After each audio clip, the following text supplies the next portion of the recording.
Hey everybody, it's the Week in the Tackle podcast, the podcast where we look back at the previous week, and these days, a bit more than a week, in football, and tackle the stories that we thought were interesting. I'm Tom Rennie, alongside me for the programme is MLS legend, top broadcaster, and sort of Olympian, Mr. Brian Dunseth. How are you, mate? You all right? I'm great, Rennie. I was on a cruise. Yes. I went to New York City. I got to take the family to New York City, stay down the financial district, actually had dinner in a building that was the final conversation for George Washington with the leaders of his group. Yes.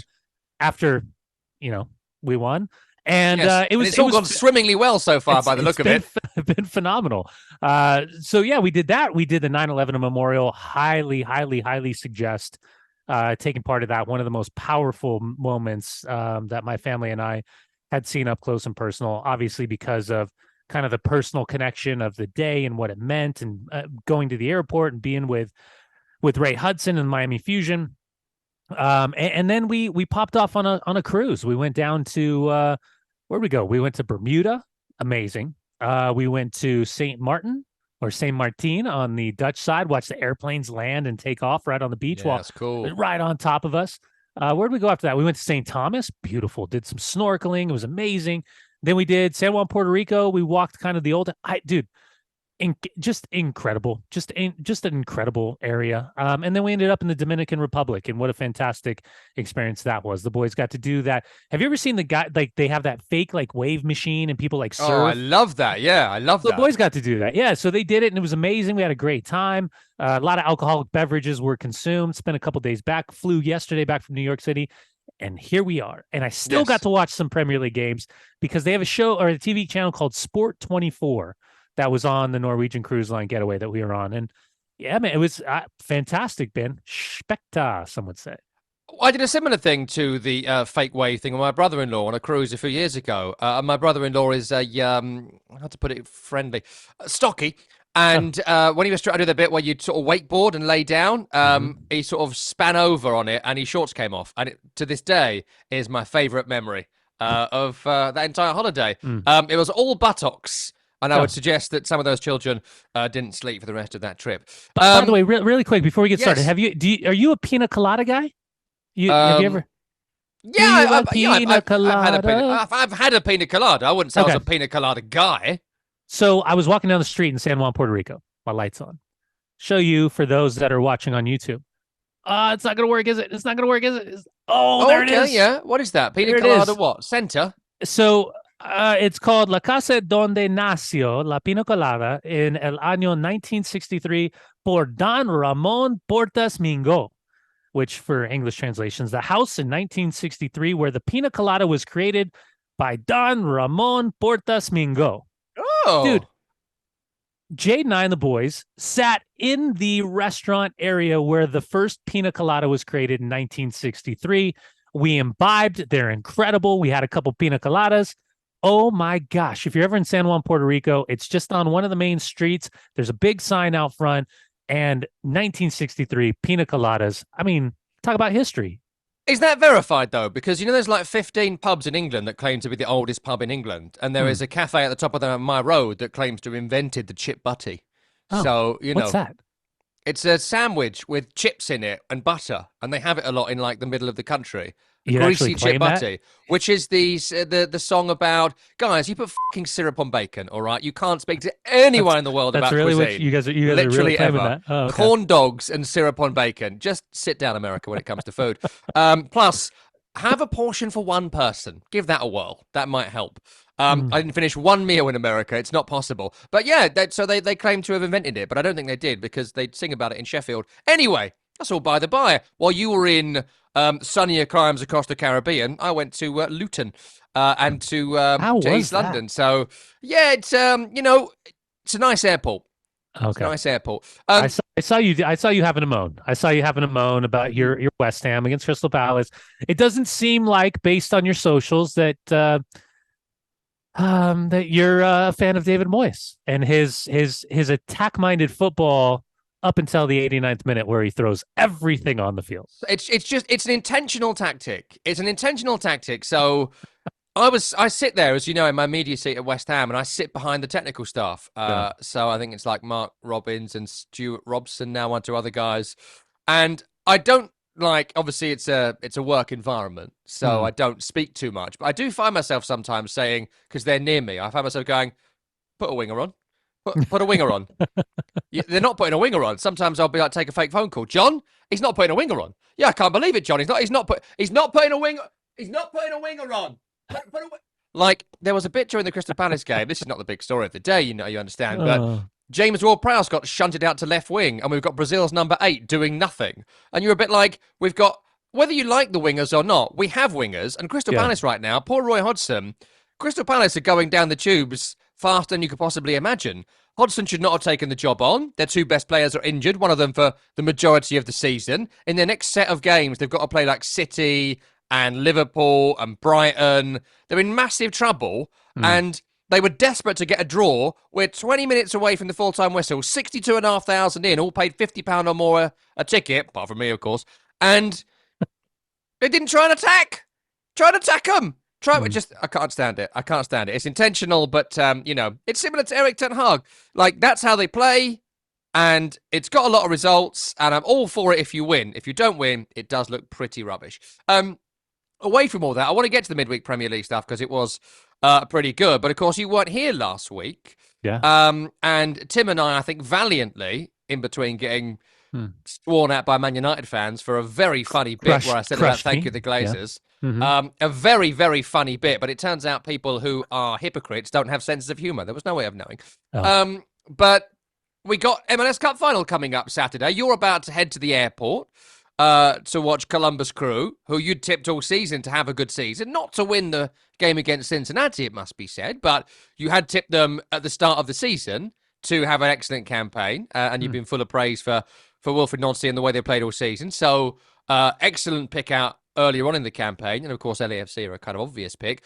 So it's Crew LAFC on Saturday. Before we look ahead, though, the LAFC game was formulaic. Talk to us a little bit, and there'll be listeners to this who didn't watch it and didn't get convinced to watch it by my talking about it last week. Talk to us about Cincinnati 2, Columbus Crew 3. I mean, that is some game of football, isn't it? Yeah, it really is. And to see, I thought there was self-inflicted moments where the Columbus Crew were punished, and rightly so. And I thought that we saw an FC Cincinnati team that offensively, the offensive phase of play, showed all the elements of the team that we have seen and been expecting from, especially during the playoff run. And I think a team that was very confident. I wouldn't say arrogant or cocky, but very confident in the way that they played, the way they approached, and their home field advantage. But it has to be said, without Nick Hagelin and in particular Matt Miazga, and you can throw in Mosquera. I mean, the reality is the center back conversation is a realistic one that was missing for FC Cincinnati. And teams have injuries, and injuries are part of it. And then self-inflicted moments where you find yourself as a MLS Defender of the Year suspended for such a tumultuous game in a final in the Eastern Conference. Listen, I think, with all due respect to Columbus, had the preferred center back pairing, or at least 2 of the 3 center backs, because they can play 3 in the back, they can play 4 in the back. There's a bunch of hybrid moments for Pat Noonan and his group. Had they had 2 out of the 3, I think they go through. I don't think there's moments in which Wilfred Nancy chasing the game can make the adjustments that he makes. Christian Ramirez has been in fantastic form, and I don't know if that's due to the birth of his child or not, the momentum and behind that and what's happening off the field. And I've said this time and time again, you have to take into account, while we judge performances between the white lines for 90 minutes, there's other things that happen off the field that can influence a player's performance on the field. So credit where credit's due. Superman Christian Ramirez. I mean, it was, I think, a really smart pickup by Tim Bezbatchenko. And by the way, we should probably at some point tie in the drop-off from Toronto FC since Bezbatchenko left, and then see the immediacy of the ascendancy of Columbus in the Eastern Conference, and how couple MLS finals, Campeones Cup, going through managerial change, and then seeing a revamp of this roster, especially in the midseason, he's pressed all the buttons, to lose Zelarayán and bring in Rossi and still add to that equation. I mean, it's been incredible. But this should have been a Cincinnati MLS Cup final hosted in front of the Bailey against LAFC. But because of a couple of different circumstances, and again, credit where credit's due, Columbus is hosting. I am super excited as a former Columbus Crew player to go back to Lower.com Field. I think it's one of the premier stadiums in Major League Soccer. All due respect to the other stadiums, and I could go on and on about the ones that I like versus the ones that I think are a little bit behind the times. But it's inevitable because we're seeing immediacy and growth and a nuclear arms race of spending both on the field and off the field, including the amount of new ownership that is coming in, which has backing from NBA, which has backing from NFL, on and on and on. But yeah, to see this game against LAFC, Max Bredos and I covered a ton of LAFC games this year. And everyone kept saying, well, yeah, but look, they lost in the final to León. They lost in the final to Tigres. They're not, something's wrong. Maybe it's this, maybe it's that. I think they've played like 52 games. Yeah. And for an MLS team, that's a lot of games. And I know we just heard Jim Curtin and Ernst Tanner in the Philadelphia Union talk about the amount of games, talk about the amount of travel. I just think this is going to be one explosive MLS Cup final. You could hear it on SiriusXM FC channel 157. We'll have all the coverage surrounding the build-up, the game itself, post-game coverage. It's going to be a phenomenal experience. And I take away loyalty from the conversation. I don't think, in the fan loyalty, I don't think MLS could have picked a more, I would say, eyeball-pleasing final with two of what I think, in terms of interpretations of how coaches want to play with the ball. I don't think you could have asked for a better matchup in this MLS Cup final. Terrific final on Saturday, live on SiriusXM FC, of course, live on Apple as well. And is this still free? I mean, I watched the set. I didn't tell you this because you weren't here. So I was working late on Saturday night and I was doing the late game. And so I didn't get home till, I don't know, midnight or 1 a.m. or something. Got the train back to my house and I had it on my phone because you told me you can get it free on Apple. So I'm watching it. When I got off the train, so about a 10-minute walk to my house, it's 2-0 Cincinnati, 70th minute. It's about 12:30, one of the last trains out of London. And I was like, oh, when I get back home, I've got to eat. I've got to get ready for bed. I'm up in the morning to go back to work. So, do you know what? I'm giving up. I gave up at 2-0 in the 70th minute watching it live. And then I woke up next morning about 6:30 to a message from our friend Pete Corey.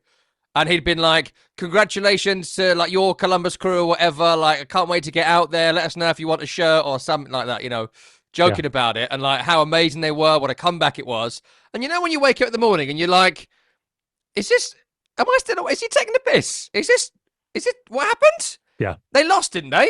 Didn't they lose? And then I'm scrolling from your phone and obviously all the Columbus Crew Twitter is like Vamos and success and all this. I'm like, what? What happened here? It's like you watched the movie and you left just before the main character got killed. It's like you went to see the film Psycho and left when she arrives at the hotel. And you're like, why is everyone thinking this is a horror film? It was a nice movie about a woman stealing some money. Hitchcock's lost it. Hitchcock's not making the movies he used to. So, it was one of those time zone. I couldn't stay up anymore. I couldn't do it. But it was great fun. And I'm going to watch the game this Saturday. I'm looking forward to it. But that was quite funny that I missed it. Come on, Columbus. Right. Let's talk about Premier League because there's been loads of stories since we were last together. And I want to start with Aston Villa because this is a really interesting story. Really, really interesting story. This time last year, just before this time, when was it? Like October time, I think, Steven Gerrard got the sack. Steven Gerrard got the sack because the hierarchy at Aston Villa discovered that Unai Emery would be available. And they did that thing, Dunny, you and I are always talking about. If you're going to sack your manager, do it because you've got someone better lined up, or don't do anything because only chaos ensues if you do it for the sake of it. They brought in Unai Emery, who had a bad time last time he was in the Premier League, but has proven so many times what a good manager he is.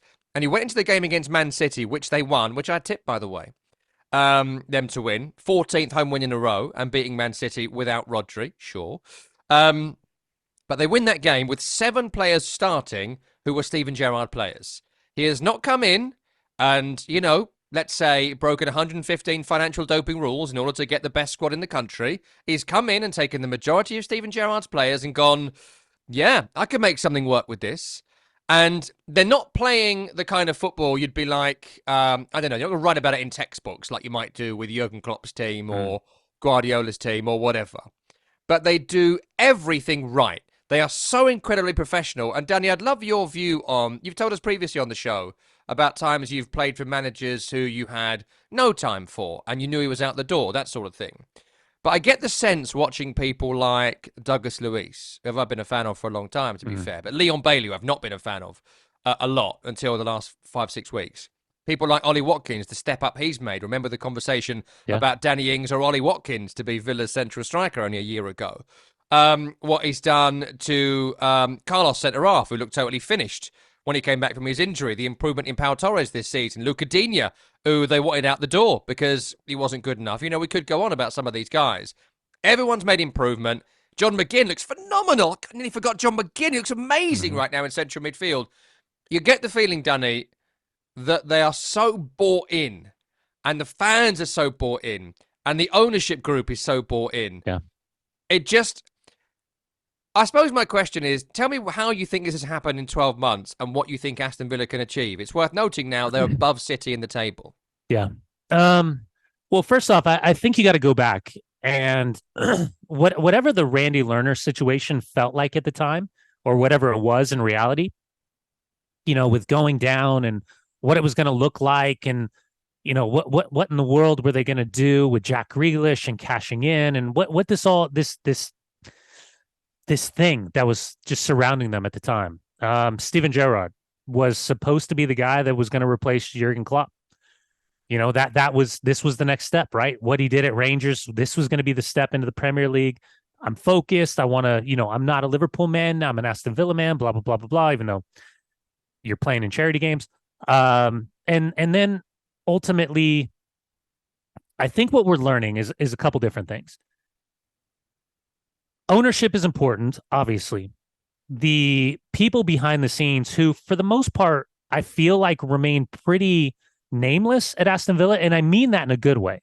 That not needing to be front-facing, not needing to be in front of the camera all the time, not needing to have a quote all the time in public.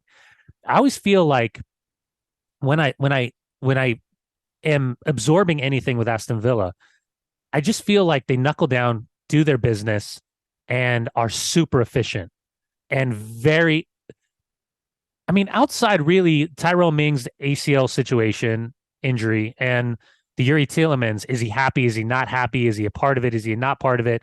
Like, you really don't have a lot of headline grabbing moments for Aston Villa. And it just hasn't felt like that. So behind the scenes, you bring in Unai Emery, his staff, and it feels like this is almost the perfect club for him. It's almost the Sevilla type club. It's not the PSG club. It's not the Arsenal club. It's not the bright spotlight. It's not the insane pressure that's from the outside, where it's manipulating every single moment of every single decision of every single play that is either, far outweighing the manager or, just wrapping up the manager and being a dead weight around him. And I also think that the personalities and the culture within the club, you're not dealing with superstars, if that makes sense. So you're not having to, you have more buy-in moments. You don't have players that are bigger than the manager, where I don't think that was the case at PSG. And I certainly know that wasn't the case at Arsenal. And it just feels like the pieces of the puzzle align perfectly. Whereas when we were at Arsenal in this conversation, when we were at PSG, listen, we knew PSG was going to be a 2-year cycle. It's a 2-year cycle for any manager. When we're talking about what it was at Arsenal, that was probably the worst period for him to take over, or Unai Emery, because of not just the squad, not just following Arsene Wenger, but just behind the scenes. Remember Sven Mislintat? Oh, GoldenEye. Everything was supposed to, everything was supposed to be, oh, we got this guy, and we got that guy, and we got this guy, and we got this guy, and we got the manager, and we'll put it all together. And obviously that was, the Rafael Varane sore back issue I was joking with you before reminded me of Mesut Ozil and what Unai Emery was having to deal with. So I just feel like everything is aligned in an ideal situation where these players aren't top tier world class players, but they're certainly capable of beating, as we saw against Man City, top class, just world class, top tier players. Yeah. So credit where credit's due. I'm glad we're not making fun of like the good evening. I know it became like a little bit of a shtick and it became fun, but then it became malicious and it kind of came over the top. But now we're kind of back to this is the man. And again, going after a manager, paying the buyout clause and saying like, F it. Sorry, Tim, I hadn't cursed at all. Like, this is our guy. That's where you got to give respect, because that moment, I think, has instigated what this success has kind of turned into right now. And now we're singing the praises of Aston Villa again, saying, have they made that jump now from qualifying for Europe to maybe qualifying for Europe, but in a Champions League place when it's all said and done? I mean, they're above Man City after a third of the season, and if that's not an achievement by a team not backed by a country, I don't know what is. And a couple of stats on this game. You know, we always watch the game as opposed to take our narrative from the game from the stats, but I'll just read you a couple, Dunny, because they are actually quite interesting. Villa have won 14 home league games in a row. It equals a club record set in 1931, equaling a record set in 1903. So their best record at home in terms of winning in nearly a century, and that includes times to be in the second tier of English football as well, and this is all top tier, of course. So it's an incredible run. And in fact, before I read you the other stat, I'll just ask you this question, because it's a strange way of putting it, because we've been speaking a lot on today's football show about can they win the league, right? And obviously the answer is, of course, they can. They probably won't, but they can. It's very, very unlikely and all of that. But I wanted to ask you how they win the league, because this time, a little bit later last year, Man United were still in the conversation, right? It fell away. No one thought they were going to win it, but when you're within the points grasp, it is worth some of our time on a show like this. A few weeks ago, we spoke about Tottenham. Look, it was way too early, but we did mention that at the time. This is still too early, fine. But I wondered if they came to you for advice now, if Unai Emery came to you for advice and said, Brian, good evening. I think we could, he's learned the V. I think we could win the league here, but I'm not sure the path. I'm not sure how to carry the Fabergé egg across the ice rink. What would your advice be? To be honest with you, I know this sounds very familiar, but you got to take it one game at a time. I mean, I don't think there's a magic solution in something like this. The pathway is, how can you find the rhythm of consistency? How can you turn losses into draws and draws into wins? How can you continue to create, I would say, momentum with confidence, if that makes sense? Because I think when you have a confidence that's kind of backed in a little bit of a swagger, and it's backed in a belief and kind of this never say die mentality, I think we saw a lot of that from Arsenal last year with Mikel Arteta up until the end. And I think that's where this is, the test of time is going to be getting through the Christmas period, right? Getting through the New Year's. We're right around the corner. The test is that we've already seen them do a really good job of navigating Thursday nights and coming back and playing on Sundays.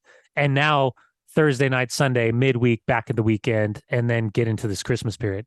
And once you get out of the Christmas period and you get into the knockout rounds, how do you find that? But this is what big clubs want. This is what I think we need to also understand, is that he's been there. He's done this. And he's done it with, quote unquote, I don't mean to sound disrespectful, but with Sevilla, what they've done, the challenge is, I would say, greater in the Premier League with the amount of clubs that can compete for European football. Whereas when he's at Sevilla, he knows he's battling Real Madrid, he's Barcelona, he's battling Atletico Madrid. Not necessarily in that order, but that's the trifecta with one or two other teams that might pop up, a Real Sociedad type. But now you're looking at 7-8 teams. I mean, you're talking, okay, your celebratory point for Aston Villa, right? And rightly so, is that they're above Man City. Well, they're also above Spurs. They're also above Man United. They're also above Newcastle. They're also above Brighton. They're also above Chelsea. I mean, that's 15 games in and managing Europe and qualifying for the knockout round. I mean, again, it's one game at a time, but, you know, how do you Health of players, man. You and I were talking about this on before the start of the show. What is it? Maybe an average of 7 to 8 to 9 players per club because of injuries have been missing for these first 15 games. It's only going to get worse. It's only going to be a more delicate, brittle situation. So I'm intrigued to see how they navigate this, because there's no reason why they can't, at a bare minimum, mimic what they did last year, a la Brighton. But now can they maybe do what Newcastle did, but having to do that qualifying for Champions League while still managing Europe? And that's the question we've had for years, is who's that next group? We know City, we know Arsenal, we know Liverpool, we know Man United, we know Chelsea, we know Tottenham to a certain extent, but who's that 6th, 7th, 8th club that then become the contenders for the top 4 every single season? And I still think we're on that bubble of who we like and who we don't necessarily respect. And as proven last year by West Ham, they won the Conference League, but the league season massively suffered because of it. And I think Villa are very likely to win the Conference League this year if they can do both. Great achievement. Briefly on City, because I want to move off this game, but this run they're currently on, winless in 4 Premier League matches, right? Big whoop, but it's their worst run in 6.5 years. And notably here, the 5th game in a row when Rodri has not been available, they have not been able to win. And it's worth noting, too, still no Kevin De Bruyne. I heard someone on the radio earlier today, and it was like, maybe on Match of the Day, Martin Keown saying, like, they've lost a sparkle. Well, if you don't have, for my money, the best player in the last 5 years in the Premier League, Kevin De Bruyne, for months on end, you can have people like Phil Foden and Nunez and Kovacic and Alvarez, all great players. I'm not trying to be critical here, but they ain't the guy your team was built around. I mean, can you cope without those 2 players in games like this? Can you win 2, 3, 5 trophies without both? Well, listen, the Kevin De Bruyne thing is and always will be a massive talking point, because he's a player that can do things that 95% of players can't do. I think the loss of Ilkay Gundogan to Barcelona is a talking point that isn't often referred to because of the size of the club and the depth of the club and the amount of money that they've spent. I think in this particular game, not having Doku because of injury and not having Grealish because of suspension are 2 big ones. But I think we should also, the fact that Calvin Phillips can't get a game right now is wild. Should tell him everything about what he needs to do in January. Because when you get Stones is Stones, but by the way, he's turned Akanji into a pretty fucking good defensive midfielder. Sorry, Tim. Like Akanji playing in that role. Like when they signed, I'll go back a couple years ago when they signed Akanji. I was like, out of all the center backs that you're bringing over from the Bundesliga, like Akanji, no disrespect to Akanji, but like Dortmund Akanji versus like what else was available. They could have had Mavropanos. He was available. Why didn't they go for Mavropanos? Tilo Kehrer probably would have been a cheaper. Oh, sorry. But his evolution of player is extraordinary. Now, this run of form, you and I were talking about. I remember. I think it was your quote where you said the best thing that could happen to the Premier League is that Pep Guardiola and Man City win everything, and that he walks away, and then the doors are wide open. I think now what we're seeing is a team that is dealing with some injuries, dealing with some suspensions, dealing with some fatigue. And I don't know if the fatigue is just physical fatigue or if it's mental fatigue. But this idea of like, I don't know if they're up for it. No, they're up for it. They're going to kick on. They're going to fucking destroy some teams. Now they got me on a roll. Sorry, Tim. They're going to destroy some teams, and they'll find their rhythm. They'll get back to it because we've done this. It's not the same as it was when Liverpool was Liverpool. What was it, 2020, COVID, and was just flying high. And there's no team that's doing that right now. Every team has hiccups so far. So I'm not concerned about that. I think that they're just too good and too deep of a team to have the hiccups that they're having currently. But listen, it's low-hanging fruit now. You can take some shots at Pep, and people are certainly taking their shots. And Pep's being super insecure, and Pep's having some pops back, which is fine. I think all parties involved with kind of these justifiable shots back and forth are making valid and interesting points. But yeah, I mean, I think there are more questions about individual players at Man City who maybe aren't up to speed with what they need versus maybe what the team's going through. Because I do think, to Pep's point, you can make some justifiable um, descriptions, critical conversations about players, but we're just not used to seeing them concede as often as they've been conceding in these last 4 matches. It just seems unfathomable that they give these, what is it, like 12, 13, 14 goals in 4 or 5 matches. We're just not used to seeing them do that.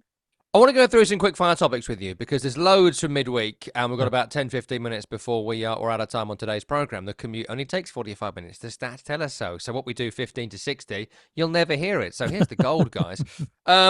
Amazon are the broadcaster of the midweek games in England. And so it's a familiar but unfamiliar lineup of presenters. The reason I raised that is because a really top professional called Marcus Buckland was interviewing Jurgen Klopp pitch side post their victory over Sheffield United. Now, Buckland does a pretty generic joke about the 12:30 kickoff coming up on Saturday against Crystal Palace for Liverpool. He says, in a kind of full praise sandwich, what a terrific win. Wasn't that amazing? It's really hard, though, for Liverpool right now. I'm sure it's going to be tough for you. Of course, your favourite kickoff time, 12:30 Saturday coming up, so that'll be tough for you, right? Totally generic, totally bland, gentlest of gentle ribbing. Jurgen Klopp went on what I thought was a quite disrespectful and despicable response to Marcus Buckland, who, by the way, I've done this job. I know you've done this job a lot. You can't, if someone disrespects you, tell them to f*** off. Sorry, Tim. You never, ever, ever, you could not do that. And I guarantee you that was going through Marcus Buckland's mind. Maybe not personally. I don't know him personally. That's too far. But I guarantee if it was me, that would have been going through my mind, right? And he doesn't do that, and he then starts saying, "Oh, I'm sorry," and essentially Klopp was like, "No, it's good entertainment, but you're ignorant to say a question like that. It's disgraceful you would ask a question like that."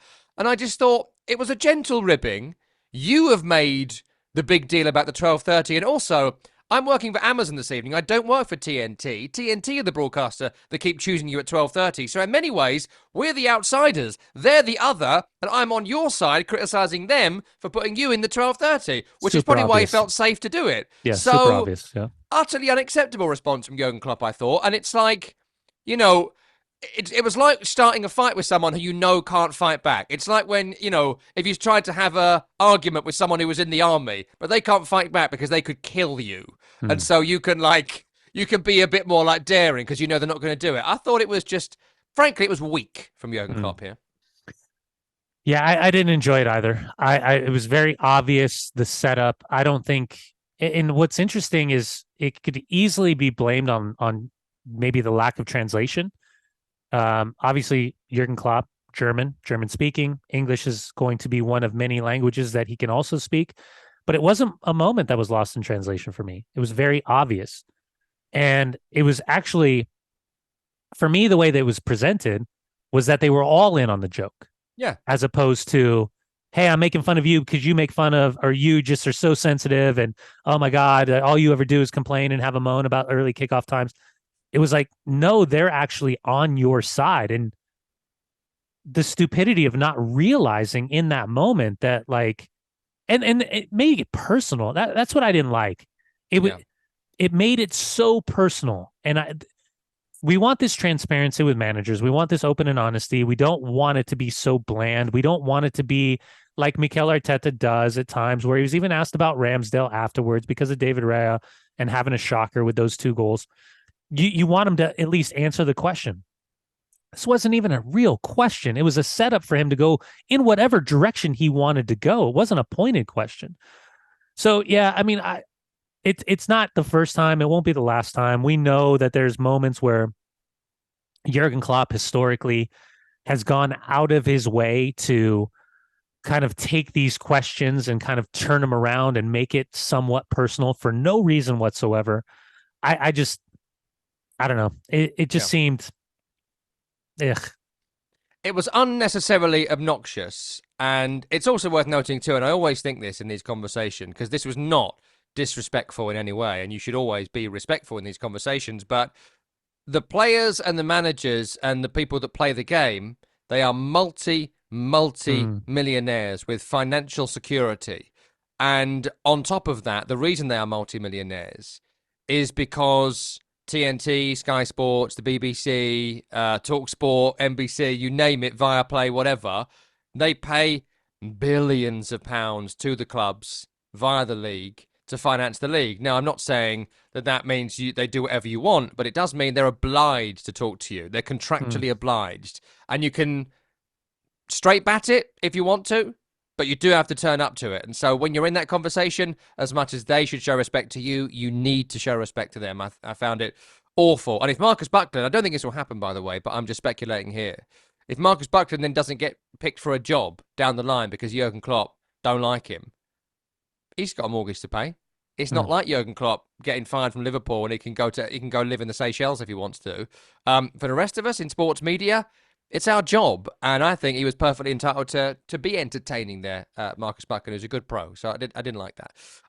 Man United this week, 2-1 victory over Chelsea. Terrific game of football, I thought, very entertaining. Loads of mistakes and some good skill in there too. I do want to ask you a serious question, but firstly, how hard did you punch the wall when Bruno Fernandes did the hop, skip, jump penalty? I was actually couldn't punch a wall. I was sitting in 24E on Delta flight from JFK back to Salt Lake City, and I had my computer in front of me, and my wife to my left on the aisle, my little guy Luca at the window, and as soon as I saw the goalkeeper not move, as soon as I saw Sanchez like hesitate and not move, then I knew that Bruno was in big trouble, because usually the goalkeeper has to take he's the one that creates the then secondary decision from Bruno to go which side. And listen, when it works, and nobody's complaining. But I prefer someone to pick his side and just have a pop. Just go. Pick your side. So, yeah, not happy. There was plenty of text messages going around from friends and good nature ribbing and all over the place. But yeah, it was definitely one of the matches where I don't know what's happening behind the scenes. None of us do. I don't know how galvanized they become when quote unquote leaks are happening. I don't know what the trickle down effect of banning journalists who are using secondary sources to then tell stories about, has he lost the locker room? Has he not lost the locker room? This is something that's been going on for years and years and years and been complained upon by multiple managers. Professionalism, even Nemanja Matic coming out talking about professionalism, players or lack thereof, showing up late, creating fine. There's insight in all of these moments. What I did see on the field was the importance of Luke Shaw back. Scott McTominay is, wherever you fall in line, he has the spirit. And whatever that spirit is, however you decide to verbalize that spirit, there's something where he puts on that jersey and he fights tooth and nail for what that crest on his chest means. Whether, he's the best player on the field, the worst player on the field, at least he leaves it on the field. And I'll tell you what, the game could have ended 8-6. I mean, there was probably some of the best attacking phase of play moments that I've seen from Manchester United with possession with purpose, creativity in the final third, but they're still wide open when they turn the ball over defensively. Lindelof and Harry Maguire were on their heels recovering and good recovering moments, but still, you see some good, you see some bad, and you see some but at the end of the day, it's still a big 3 points against Chelsea, however you cut it. The other question about Man United, which I wanted to ask you, was about this whole press conference story from the Tuesday before the Wednesday. The Manchester Evening News, Sky Sports, and a couple of others ESPN, were banned from, I think ESPN, yeah. I just now the note in front of me, but there was 4 publications who were banned from going to the pre-Chelsea press conference. The reason being the story that came out about half the squad want him to go, etc., etc., a bunch of negatives, the usual complaints about this training is boring. I want to be more entertained by my training. We've done this 5 times now in Man United. How real it is, who knows? But the response was really interesting because we were coming on air for the show on Tuesday, and I'd read this story, and I'd watched the Carbe Solicol piece on Sky, but I was a bit like, well, this is nothing, right? We've done this, it's nothing. And, one person complains to one person, it becomes a story, but you move on. But when they got banned from the press conference, we made it story number one, and we spoke about it for 20 minutes. And I just wonder your thoughts on the Man United response to what felt like an inevitable story and one we've seen before, and whether that exacerbated the story and what you think they're playing at here. Well, the only thing that I don't, first and foremost, being on this side, right? I don't know, and maybe you can shed light on this. I'm trying to figure out how to verbalize this. Are there rules when it comes to press conferences, or are the end of, like, from the FA or from whoever's in charge, or do the teams get to make the decisions of who they allow in? Because we kind of have here in the States, it's an open policy that you can attend every press conference, even if you're the most malicious, like, rumor mill type of Twitterer, that you are allowed still to show up because it is a team press conference. It's going a bit that way over here, in that there are people who are famous for doing their own podcast about an individual club, fan independent media. There's a lot of that now. But to get in the press conference, you would usually need to be accredited in some way. So a journalist from any publication, be it written, be it audio, be it visual, and the ones that pay rights are always in, and they then get to distribute the content. So number one is rights payers. Number two is accredited journalist, and number three is now another group that go through the club to get in, but usually they're friendly media. It's people who do, positive shows. I don't really think Arsenal Fan TV would get in, for example, because it's quite negative, but a friend of mine has a quite positive Arsenal show, and he does get in. So it's not open to the kind of to anyone like it is for you. So there is still some power in that. So I think that's the one thing that caught me off guard, because I believe isn't Sky Sports what the rights holders? That's why it's very controversial. That's why it was a really interesting story, because they're the biggest rights holders and rights payers in the country by a huge distance. And I would just, they all need each other here. Yeah. But the element of doing that to Sky Sports, I thought, was a bit strong. That's why it was interesting. So made me think it was a real story. That's the gist here. So the idea of maybe the team complaining to Sky Sports, and then Sky Sports either backing the journalist that they are sending, or the one that has the ability to go because of being a rights holder, having a conversation with them, or straight up saying, you write whatever you want, we got your back. That's where it becomes like a little bit interesting for me, and take Manchester United, my fandom, out of the conversation. This is where I find it super interesting, because the way it was verbalized to me was that, the way I consumed the way they verbalized it, both from the press officer and the statement for Manchester United, and then for Erik ten Hag. Since when do any of these writers have to go to the club and go to Erik ten Hag to have their quote? Because it seemed like, this is what I didn't like about it. It seemed like Manchester United and Erik ten Hag were saying, anything that you write about us as a club or me as a club, I have to have the right to respond. And that's not the case. That's just not how it works. And then when he said, like, you come to me and we'll have a disagreement about it, but what, that just seems like you're massaging the tone or massaging the narrative. And by the way, you've been pretty bang average all season long. And there's significant conversation and storylines surrounding your club, whether it's been Cristiano Ronaldo, whether it's been Jadon Sancho, whether it's been Harry Maguire, whether it's been the body language of Rafael Varane, whether it's been the decision-making of the roster of the players that you're either choosing, or the players that you're putting on the field, and or the players that you're choosing not to use that are on the bench in moments where we're screaming at the television saying, why wouldn't you bring in this player in a moment like this? So I didn't like it. I mean, listen, I know that the individuals involved, there's significant pushback from Manchester United faithful online that consume their work and think they're completely full of it, that they think that they're rumor mongers, that they think that they're getting. But I'll tell you what, if we were having a drink at a pub and there were no phones and there was nothing around, no microphones, and we had the Manchester United core group of reporters around us, they would tell you everything about who, what, when, where, how, and why all these stories are being written, because they're the ones that would have the best insight to whoever individual 1, individual 2, individual 3, or individual 4 is either getting their information, sourcing their information, or deciding to write or create the narrative. Because we all know there's always going to be one that's going to be super positive. There's always going to be one that's super negative. There's going to be one that's super, super, super professional. There's going to be one that really teeters into the gray area of how they get there. So I would be more interested in that.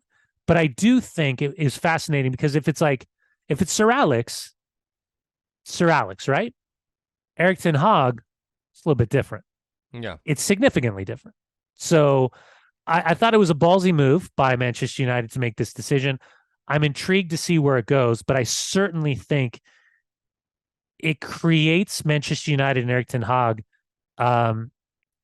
You're more of a target. It's going to be a lot easier to write these stories from a negative side as opposed to a positive side. And I do wonder if there was a preemptive strike to try to get, quote unquote, these guys back on side before they elected just to shut them out.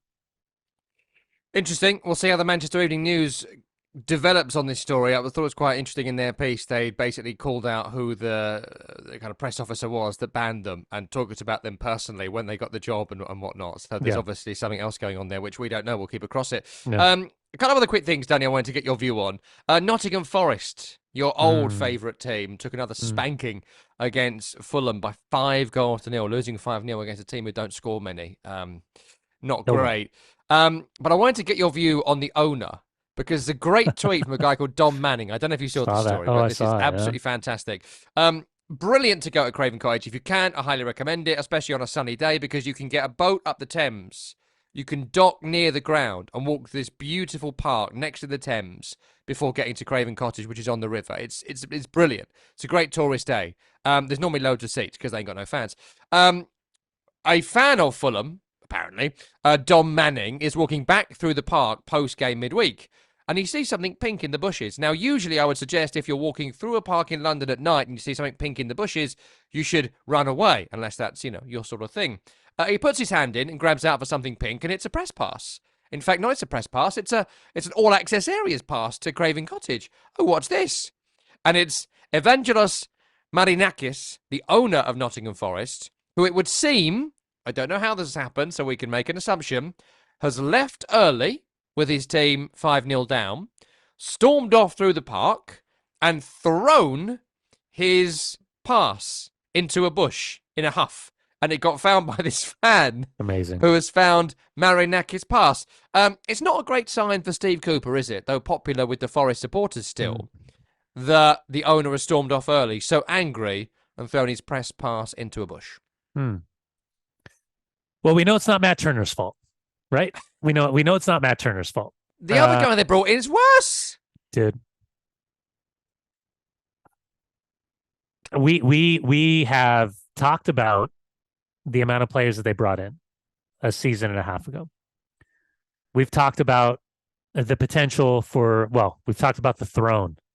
We've talked about the throne for a certain gentleman to sit in. We've talked about how much influence the owner and or his son has not only on the squad, but for the potential picking of players in the squad. And now we are going to circle back and was it his fault? He's out. Is it his fault? He's out. Is it his fault? He's out. Is it his fault? Well, let's give him a contract for an extra 2 years. And let's say it's not his fault, but let's make sure he knows he's going to get a payout, but his ass is still on the line. I think Steve Cooper's a good manager. I think what he did to keep them up last year, credit where credit's due, because he had essentially a brand new squad, nowhere near the squad that brought him up from the championship and got him promoted. I think if you sack Steve Cooper, he will be in a job within 2 to 3 months in the Premier League, because I think even for a club like Crystal Palace, I think the immediacy of them going after him and whatever you're going to do with Roy Hodgson, lifelong, obviously, respect for the club, but perfect type of person to step in. But when you get hammered the way you got hammered, that's a bitter pill to swallow. That's a tough That wouldn't one. make Palace change their minds. I mean, I read the Times story about him being linked with Palace, and on the Palace story, really briefly, I mean, to bring Roy Hodgson back was a really smart decision last season. They were just sinking a bit, and they brought him in, and he settled things down, and he got people doing their jobs, and he gave people a freedom that maybe wasn't there for whatever reason under Patrick Vieira. But coming in to save the season, where all you're thinking about is May 30th, and coming in to start the season, where you're thinking about the start of a 3-year cycle, one of them is absolutely suited to a 76-year-old veteran, been there, done it manager. One of them is not. No. And I think that's a really interesting angle on Crystal Palace. Their fans are walking out of Selhurst Park right now during games. They're so awful. West Ham would have beaten 5-0 at the weekend unless, unfortunately, West Ham were so timid and pathetic in the game. They were happy to settle for a 1-1 draw and at Chris home. Richards was amazing as a defensive midfielder. So, I mean, look, I just wonder if they want to make that move because Hodgson, I think, is going to have to go.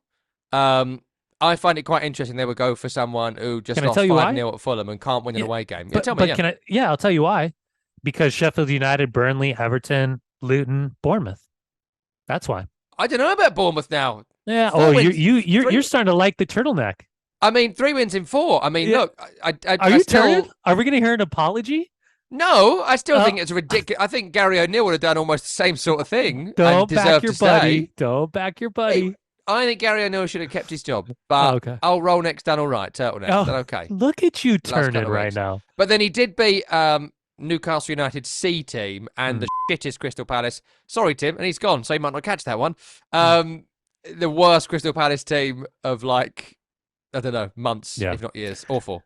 No, I mean, listen, is Steve Cooper in trouble? Steve Cooper's always going to be in trouble. I think that button is an easily pressed button when it comes to anything regarding Nottingham Forest. And when you have, I mean, history of Marinakis and what he's done, not in Greece, but also here or there in England, I think you have a fiery, emotional owner that has a boatload of money and that is not afraid to make any decisions. I think the bigger question is, to your point about Unai Emery and Aston Villa earlier in the show, who he brings in to replace Steve Cooper, who's willing to be subject. Because here's the other thing. There's not a manager or a potential manager in waiting that's not aware of what's been going on at Nottingham Forest. The whispers behind the scenes and the conversations and reaching out and understanding. I mean, but listen, this Nottingham Forest will already have their laundry list. It won't be a sneaky, surprising little laundry list that's shocking. We need you to reach out to the intermediary and find out, would Frank Lampard be interested in this job? He's going to pick up the phone and be like, hey, do you want the job or not? Here's what I'm willing to pay you. This is what we're doing right now. This is the money that you'll have in the January transfer window. It will be that immediate. There will be no hesitation. So, he's in trouble because when the game gets away from you, what are you looking for? You're looking for result, right? But you're looking for body language. We're seeing who's quitting on the team, who's quitting on each other, who's quitting on the manager. Those are the things when you are getting absolutely destroyed. That's what just happened at Sheffield United. You are looking at each other and saying, okay, can this be saved? It can be saved. He's proven it can be saved, but will he be given the opportunity to save it? That's the question for me with Steve Cooper and Nottingham Forest. And the thing with managers is such a good point. It's why so many teams have stuck with their manager during tough times, because when Paul Heckingbottom goes at Sheffield United, who's available? Oh, it's Chris Wilder. And for those that don't remember, last time they were in the Premier League, Chris Wilder got the sack and was replaced by Paul Heckingbottom. We are out of time. And by the way, really quick, we're not out of time. We've got more. I was just going to say, and by the way, Chris Wilder was just at the LAFC game because he was with Adrian Heath at Minnesota United as their guest. He was sat right next to me. By the way, really tall guy, really big dude, husky. But yeah, he was out on vacation out in LA watching. Adrian got sacked the next day, but yeah, I mean, it was. Well, that's why there was some talk that he might be getting a job in America somewhere because he'd been out seeing a few games. And now Lampard is being linked to Charlotte FC. Yep. Good luck in all your endeavors. We are officially out of time. Dunny, you're going to be at MLS Cup Final for Sirius XM FC on Saturday, right? Yes, sir. Heading out. Flying going to be in lower.com field again. Coverage, Sirius XM FC channel 157. Pre-game coverage game of and then actually post-game. We're going to do some great stuff. We'll be a training tomorrow for both the practices. So it'll be a fun one. I think it's going to be a little bit rainy in Columbus. And if you're a subscriber to Sirius XMFC, much like it is on this podcast, Dunny is the headline act, but I'll be warming up for him, doing full commentary of Aston Villa Arsenal this Saturday. Oh. What a terrific, terrific game. A good one. One of those days where you're glad, or certainly I am, that I booked the commentary teams. Dunny, always a pleasure. Thank you very much indeed. Brian Dunseth, I'm Tom Rennie. Tim Horsey produced the programme. We'll see you next week.